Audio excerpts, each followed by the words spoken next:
বাস্তবায়ন নিয়ে আজকেও সেই সিদ্ধান্ত নিতে বাধ্য হই।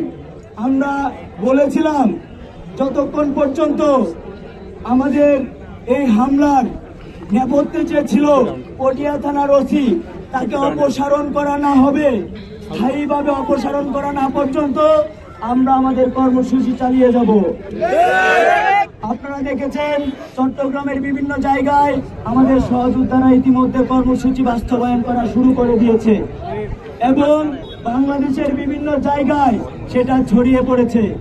আমাকে আইজিপি মহোদয় কল দিয়েছিলেন, তিনি 3-4 দিন সময় চেয়েছেন তদন্ত করার জন্য। আমি বলেছি এই ব্যাপারে কোনো তদন্তের প্রয়োজন নাই, আওয়ামী লীগের ব্যাপারে কোনো ইনকোয়ারির প্রয়োজন হতে পারে না। আমরা পরিষ্কারভাবে বলতে চাই, আওয়ামী লীগের ব্যাপারে কোন রকম যদি কিন্তু ছাড়াই সিদ্ধান্ত গ্রহণ করতে হবে। এবং আমরা দেখেছি বিগত 15 বছর যারা ফ্যাসিবাদের সময় বিভিন্ন দায়িত্বে ছিল, পুলিশ প্রশাসন সহ, তারা সবাই হাসিনার গোলামি করার জন্য এসেছিল এবং সেই গোলামির আমরা বাস্তবতা গতকাল এবং আজকে দেখেছি। কিন্তু দুঃখের সাথে জানাতে হচ্ছে, আমরা আজকে সারাদিন এই উত্তপ্ত রোদের ভিতরে দাঁড়িয়ে কর্মসূচি পালন করেছি, ব্লকেট পালন করেছি, কিন্তু আশানুরূপ কোনো রেজাল্ট আমরা পাই নাই। আমরা অন্তর্বর্তীকালীন সরকারের কাছে প্রশ্ন রাখতে চাই, আওয়ামী লীগের সাথে কিসের এত আপনাদের তদন্তের প্রয়োজনীয়তা রয়েছে, আমাদের সেটা জানা নাই।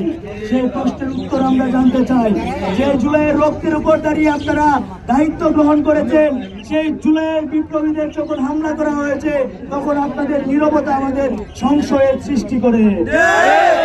আমরা পরিষ্কার ভাবে বলতে চাই, আজ সন্ধ্যা 7টার মধ্যে, আমি আবারও বলছি, আজ সন্ধ্যা 7টার মধ্যে যদি আমাদের দাবি বাস্তবায়ন করা না হয়, অর্থাৎ পটিয়া থানার ওসিকে স্থায়ী অপসারণ করা না হয়, তাহলে চট্টগ্রাম সহ বাংলাদেশের ছাত্র জনতা কঠোর কর্মসূচিতে যাবে। এবং আমরা 7টা পর্যন্ত আমাদের এই ব্লকেট কর্মসূচি চালিয়ে যাব। এর মধ্যে আমাদের যে প্রথম দাবিটি রয়েছে, সেই দাবিটি বাস্তবায়ন না হয়, তাহলে আগামীকাল সকাল 10টা থেকে পুরো চট্টগ্রামে আমাদের ব্লকেট কর্মসূচি।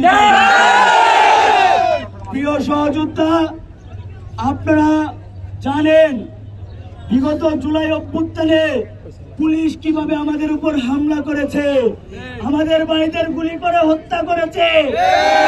অন্তর্বর্তীকালে